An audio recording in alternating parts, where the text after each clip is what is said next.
Hi hello ನಮಸ್ಕಾರ. ಭಟ್ರ ಕೈ ರುಚಿಗೆ ತಮ್ಮೆಲ್ಲರಿಗೂ ಸ್ವಾಗತ ಅಂತ ಹೇಳ್ತಾ ಇವತ್ತಿನ ಒಂದು ಸ್ಪೆಷಲ್ ರೆಸಿಪಿಯನ್ನು ಶುರು ಮಾಡೋ ಟೈಮ್ ಬಂದೇ ಬಿಡ್ತು.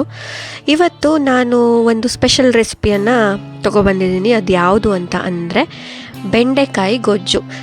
ಸಾಮಾನ್ಯವಾಗಿ ಬೆಂಡೆಕಾಯಿಂದ ಗೊಜ್ಜು ಮಾಡಲ್ವಲ್ಲ, ಇದು ಯಾವ ರೀತಿ ಗೊಜ್ಜಪ್ಪ ಅಂತ ನೀವು ಅಂದ್ಕೊಳ್ತಾ ಇರ್ತೀರ. ಬಟ್ ನೋಡಿ ಹೇಗೆ ಮಾಡೋದು ಅಂತ ತೋರಿಸ್ಕೊಡ್ತೀನಿ. ಅದಕ್ಕೂ ಮುಂಚೆ ಯಾರ್ಯಾರು ಇನ್ನೂ ನನ್ನ ಚಾನಲ್ಗೆ ಸಬ್ಸ್ಕ್ರೈಬ್ ಆಗಿಲ್ವೋ ಇವಾಗೆ ಹೋಗಿ ಸಬ್ಸ್ಕ್ರೈಬ್ ಆಗಿ. ಹಾಗೆಯೇ ಈ ವಿಡಿಯೋ ನಿಮ್ಮೆಲ್ಲರಿಗೂ ಇಷ್ಟ ಆಗುತ್ತೆ ಅಂತ ಅಂದ್ಕೊಂಡಿದ್ದೀನಿ. ಇಷ್ಟ ಆಗಿದ್ದರೆ ಲೈಕ್ ಮಾಡಿ, ಶೇರ್ ಮಾಡಿ, ಸಬ್ಸ್ಕ್ರೈಬ್ ಮಾಡೋದನ್ನು ಮಾತ್ರ ಮರಿಬೇಡಿ. ಸೊ ಹೇಗೆ ಮಾಡೋದು ಏನು ಮಾಡೋದು ಅಂತ ನೋಡ್ಕೊಬರೋಣ ಬನ್ನಿ. ಮೊದಲನೇದಾಗಿ ನಾನೊಂದು ಪ್ಯಾನನ್ನು ಇಟ್ಕೊಂಡಿದ್ದೀನಿ. ಇದಕ್ಕೆ ಒಂದು ಸ್ವಲ್ಪ ಎಣ್ಣೆಯನ್ನು ಹಾಕ್ತಾಯಿದ್ದೀನಿ. ಒಂದು 1/4 ಕಪ್ಪಷ್ಟು ಎಣ್ಣೆಯನ್ನು ನಾನಿಲ್ಲಿ ಹಾಕಿದ್ದೀನಿ. ಎಣ್ಣೆ ಸ್ವಲ್ಪ ಜಾಸ್ತಿ ಬೇಕಾಗುತ್ತೆ.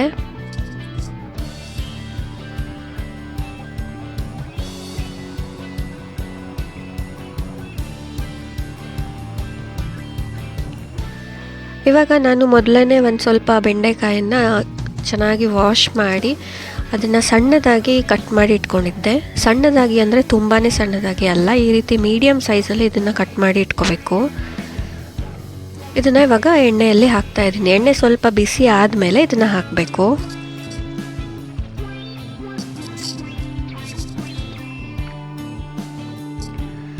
ಇವಾಗ ಇದಕ್ಕೆ ನಾನು ಸ್ವಲ್ಪ ರುಚಿಗೆ ತಕ್ಕಷ್ಟು ಉಪ್ಪನ್ನು ಹಾಕ್ತಾಯಿದ್ದೀನಿ.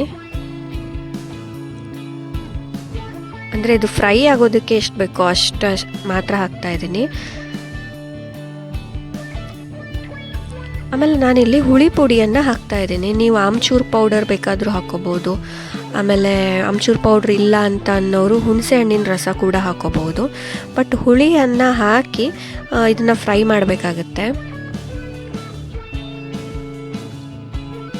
ಒಂದು ಟಿಪ್ಪನ್ನು ಇಲ್ಲಿ ನಾನು ಕೊಡೋದಕ್ಕೆ ಇಷ್ಟಪಡ್ತೀನಿ. ಏನು ಅಂತ ಅಂದರೆ, ಈ ರೀತಿ ಬೆಂಡೆಕಾಯಿನ ಫ್ರೈ ಮಾಡಬೇಕಾದ್ರೆ ಬಾಳೆ ಎಲೆ ಅದನ್ನು ಸ್ವಲ್ಪ ಸಣ್ಣ ಪೀಸನ್ನು ಮಾಡಿ ಹಾಕಿ ಫ್ರೈ ಮಾಡೋದ್ರಿಂದ ಇದು ಲೋಳೆ ಆಗಲ್ಲ. ಅಂದರೆ ಈ ಬೆಂಡೆಕಾಯಿ ಲೋಳೆ ಬಿಟ್ಕೊಳ್ಳಲ್ಲ. ಸೊ ಹಾಗಾಗಿ ಒಂದು ಸಣ್ಣ ಪೀಸ್ ಬಾಳೆ ಎಲೆಯನ್ನು ಹಾಕ್ಕೋಬೋದು. ಅಂದರೆ ಬಾಳೆ ಎಲೆ ಅವೈಲೇಬಲ್ ಇದೆ ಅಂತ ಅಂದರೆ ಹಾಕ್ಕೋಬೋದು. ಇಲ್ಲ ಅಂದರೆ ಈ ರೀತಿ ಹುಳಿ ಪುಡಿಯನ್ನು ಹಾಕೋದ್ರಿಂದ ಕೂಡ ಲೋಳೆ ಆಗೋದು ಕಮ್ಮಿ ಆಗುತ್ತೆ. ಸೊ ನೋಡಿ, ಇದು ಸ್ವಲ್ಪ ಫ್ರೈ ಆದರೆ ಸಾಕು, ತುಂಬ ಫ್ರೈ ಆಗಬೇಕು ಅಂತಿಲ್ಲ. ಇದು ಇವಾಗ ಫ್ರೈ ಆಗಿದೆ, ತೆಗೆದಿಟ್ಕೊಬಿಡ್ತೀನಿ. ಈ ಕಡೆ ಮತ್ತೊಂದು ಪ್ಯಾನಲ್ಲಿ ನಾನು ಸ್ವಲ್ಪ ಎಣ್ಣೆಯನ್ನು ಹಾಕ್ತಾಯಿದ್ದೀನಿ. ಅಂದರೆ ಇದು ಒಗ್ಗರಣೆಗೆ ನಾನಿಲ್ಲಿ ರೆಡಿ ಮಾಡ್ಕೊಳ್ತಾ ಇದ್ದೀನಿ. ಇದಕ್ಕೆ 1 ಸ್ಪೂನಷ್ಟು ಸಾಸಿವೆ ಕಾಳನ್ನು ಹಾಕ್ತಾಯಿದ್ದೀನಿ.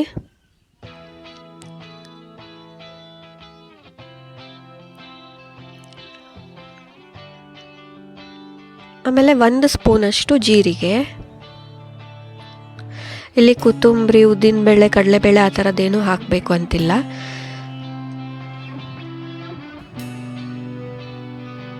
ಇದಕ್ಕೆ ಇವಾಗ ಸ್ವಲ್ಪ ಇಂಗನ್ನು ಹಾಕ್ತಾಯಿದ್ದೀನಿ. ಇಲ್ಲಿ ಬೇಕಿದ್ದರೆ ಬೆಳ್ಳುಳ್ಳಿಯನ್ನು ಕೂಡ ಹಾಕೋಬೋದು. ಆಮೇಲೆ 2 ಲವಂಗವನ್ನು ಹಾಕ್ತಾಯಿದ್ದೀನಿ. ಆಮೇಲೆ ಒಂದು ಸ್ವಲ್ಪ ಅರಿಶಿನ ಪುಡಿಯನ್ನು ಹಾಕ್ತಾಯಿದ್ದೀನಿ. ಇದಿಷ್ಟನ್ನು ಹಾಕಿ ಇದನ್ನು ಚೆನ್ನಾಗಿ ಫ್ರೈ ಮಾಡ್ಕೋಬೇಕು. ಬೇಕಿದ್ದರೆ ಬೆಳ್ಳುಳ್ಳಿ ಹೆಸಳನ್ನು ಚೆನ್ನಾಗಿ ಜಜ್ಜಿ ಕೂಡ ಹಾಕ್ಕೋಬೋದು ಫ್ಲೇವರಿಗೆ.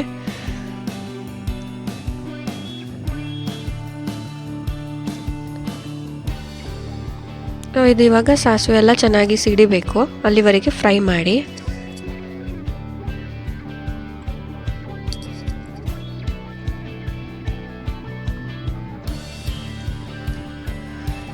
ಸ್ವಲ್ಪ ಫ್ರೈ ಆದಮೇಲೆ ಇದಕ್ಕೆ ನಾನು ಸಣ್ಣದಾಗಿ ಕಟ್ ಮಾಡಿ ಇಟ್ಕೊಂಡಿರೋಂಥ ಈರುಳ್ಳಿಯನ್ನು ಹಾಕ್ತಾಯಿದ್ದೀನಿ.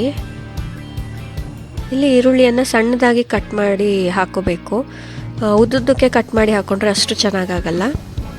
ಸೊ ಹಾಗಾಗಿ ಎಷ್ಟು ಸಣ್ಣದಾಗಿ ಕಟ್ ಮಾಡೋಕ್ಕೆ ಆಗುತ್ತೋ ಅಷ್ಟು ಸಣ್ಣದಾಗಿ ಕಟ್ ಮಾಡಿಕೊಂಡು ಈರುಳ್ಳಿಯನ್ನು ಹಾಕ್ಕೊಳ್ಳಿ. ಇಲ್ಲಿ ನಾನು 2 ಈರುಳ್ಳಿಯನ್ನು ತೊಗೊಂಡಿದ್ದೀನಿ. ಈರುಳ್ಳಿ ಚೆನ್ನಾಗಿ ಫ್ರೈ ಆಗಬೇಕು.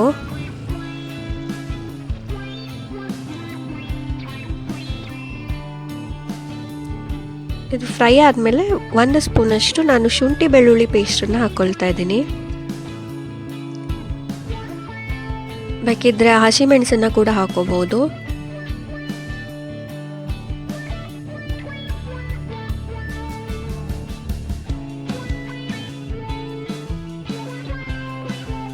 ಇದು ಇವಾಗ ಫ್ರೈ ಆದಮೇಲೆ ಇದಕ್ಕೆ ನಾನು ಟೊಮೆಟೊನ ಹಾಕ್ತಾಯಿದ್ದೀನಿ. ಈ ರೀತಿ ಸಣ್ಣದಾಗಿ ಕಟ್ ಮಾಡ್ಕೊಂಡು ಇಟ್ಟಿರೋಂಥ ಟೊಮೆಟೊ.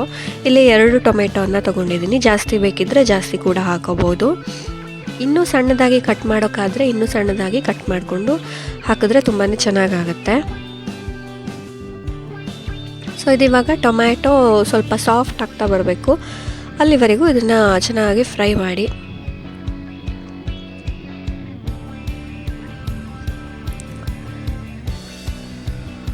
ಇವಾಗ ಫ್ರೈ ಆದಮೇಲೆ ಇದಕ್ಕೆ ನಾನು ಸ್ವಲ್ಪ ಉಪ್ಪನ್ನು ಹಾಕ್ತಾಯಿದ್ದೀನಿ.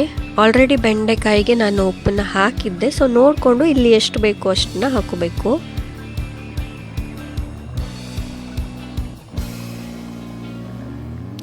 ಆಮೇಲೆ ನಾನು ಒಂದು ಅರ್ಧ ಸ್ಪೂನಷ್ಟು ಸಕ್ಕರೆಯನ್ನು ಹಾಕ್ತಾಯಿದ್ದೀನಿ. ಇದು ಟೇಸ್ಟಿಗಷ್ಟೇ, ಬೇಕಿದ್ದರೆ ಹಾಕೋಬೋದು, ಬೇಡ ಅಂದರೆ ಸ್ಕಿಪ್ ಕೂಡ ಮಾಡ್ಕೋಬೋದು. ಸೊ ಇವಾಗ ಈ ರೀತಿ ಟೊಮ್ಯಾಟೊನೆಲ್ಲ ಸ್ಮ್ಯಾಶ್ ಮಾಡ್ಕೊಳ್ತಾ ಫ್ರೈ ಮಾಡ್ಕೊಳ್ತಾ ಬರಬೇಕು.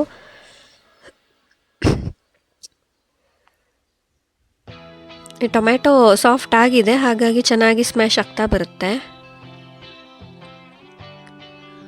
ನೋಡಿ ಇವಾಗ ಸ್ವಲ್ಪ ಎಣ್ಣೆ ಈ ರೀತಿ ಬಿಟ್ಕೊಂಡ್ಮೇಲೆ ಇದಕ್ಕೆ ನಾನು 1 ರಿಂದ 1.5 ಸ್ಪೂನಷ್ಟು ಅಚ್ಕಾರದ ಪುಡಿಯನ್ನು ಹಾಕ್ತಾಯಿದ್ದೀನಿ.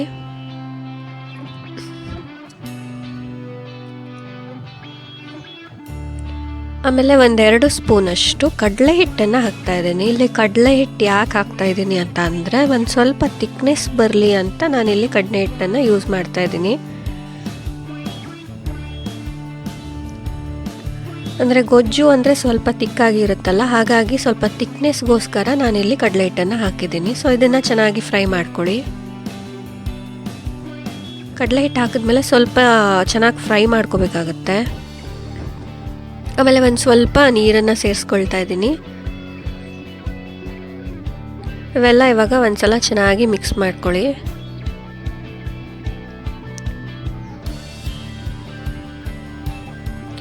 ಇವಾಗ ನಾನಿಲ್ಲಿ ಗಟ್ಟಿ ಮೊಸರನ್ನು ಹಾಕ್ತಾ ಇದ್ದೀನಿ. 1 ಕಪ್ಪಷ್ಟು ಮೊಸರನ್ನು ಹಾಕಿದ್ದೀನಿ.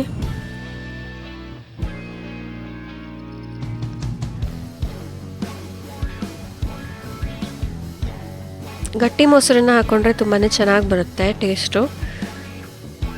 ಸೊ ಇದು ಇವಾಗ ಚೆನ್ನಾಗಿ ಮಿಕ್ಸ್ ಆಗಬೇಕು.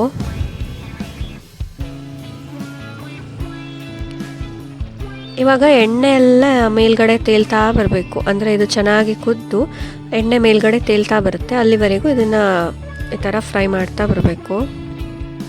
ನೋಡಿ ಚೆನ್ನಾಗಿ ಕುದೀತಾ ಇದೆ, ಎಣ್ಣೆ ಕೂಡ ಮೇಲ್ಗಡೆ ತೇಲ್ತಾ ಇದೆ.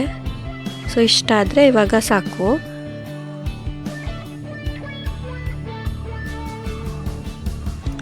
ಇದಕ್ಕೆ ನಾವೇನು ಬೆಂಡೆಕಾಯಿನ ಫ್ರೈ ಮಾಡಿ ತೆಗೆದಿಟ್ಕೊಂಡಿದ್ವಿ ಅದನ್ನು ಇವಾಗ ಹಾಕ್ತಾ ಇದ್ದೀನಿ.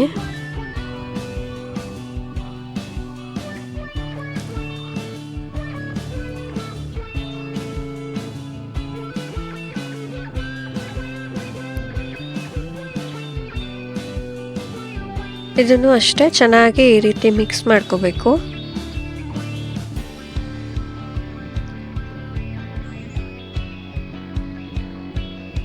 ಇನ್ನೂ ನೀರನ್ನು ಸೇರಿಸ್ಕೊಂಡ್ರೆ ಚೆನ್ನಾಗಾಗಲ್ಲ, ಯಾಕೆಂದರೆ ಸ್ವಲ್ಪ ಗೊಜ್ಜಿನ ಕನ್ಸಿಸ್ಟೆನ್ಸಿಲಿ ಇರಬೇಕಲ್ವ, ಹಾಗಾಗಿ.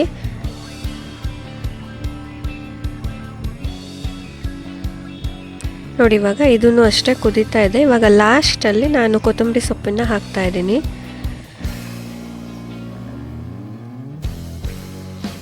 ಒಂದ್ಸಲ ಮಿಕ್ಸ್ ಮಾಡಿಕೊಂಡ್ರೆ ಬೆಂಡೆಕಾಯಿ ಗೊಜ್ಜು ರೆಡಿಯಾಗಿದೆ. ಇದು ಬರೀ ಅನ್ನಕ್ಕಷ್ಟೇ ಅಲ್ಲ, ಚಪಾತಿ, ಅಕ್ಕಿ ರೊಟ್ಟಿ ಇದಕ್ಕೆಲ್ಲ ತುಂಬಾ ಚೆನ್ನಾಗಿರುತ್ತೆ. ಸೊ ಒಂಥರ ಟೇಸ್ಟ್ ಚೆನ್ನಾಗಿರುತ್ತೆ ಅಂತಲೇ ಹೇಳ್ಬೋದು. ಸೊ ನೀವು ಇದನ್ನು ಟ್ರೈ ಮಾಡಿ, ಹಾಗೆಯೇ ಹೇಗಾಗಿದೆ ಅಂತ ನನಗೆ ಕಮೆಂಟ್ ಬಾಕ್ಸಲ್ಲಿ ತಿಳಿಸಿ. ಮೊದಲೇ ಹೇಳಿದಾಗೆ ಇನ್ನೂ ಯಾರ್ಯಾರು ನನ್ನ ವಿಡಿಯೋನ ಲೈಕ್ ಮಾಡ್ತಾ ಇಲ್ಲ, ಸಬ್ಸ್ಕ್ರೈಬ್ ಮಾಡಿಲ್ಲ ಅನ್ನೋರು ಇವಾಗೇ ಹೋಗಿ ಪಟಾಪಟ್ ಅಂತ ಲೈಕ್ ಮಾಡಿ, ಹಾಗೆಯೇ ಸಬ್ಸ್ಕ್ರೈಬ್ ಬಟನನ್ನು ಪ್ರೆಸ್ ಮಾಡೋದನ್ನು ಮಾತ್ರ ಮರಿಬೇಡಿ. ಮುಂದಿನ ವಿಡಿಯೋದಲ್ಲಿ ಸಿಗ್ತೀನಿ. ಅಲ್ಲಿವರೆಗೂ ಥ್ಯಾಂಕ್ ಯು.